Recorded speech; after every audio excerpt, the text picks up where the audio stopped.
Κυρίες και κύριοι, νέο υλικό μας έχει στείλει ο ρεπόρτερ μας, ανταποκριτής Γιώργος Δημόπουλος, φωτογραφίζοντας τον εαυτό του.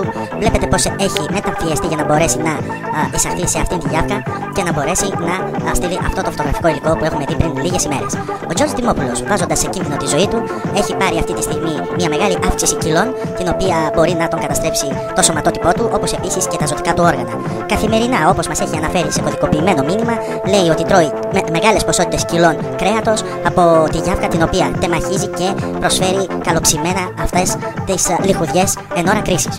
Θα θέλαμε να τονίσουμε ότι οι μεζέδες οι οποίοι σερβίρονται είναι τόσο καλά μαγειρεμένες όπως μας έχει αναφέρει ο Γιώργος Δημόπουλος, το οποίο δεν μπορείς να αντισταθείς και να φας μόνο μία φορά. Από το Κέντρο Λήψεων Πληροφοριών και από τον ανταποκριτή μας Γιώργο Δημόπουλος, σας ευχόμαστε ένα καλό βράδυ.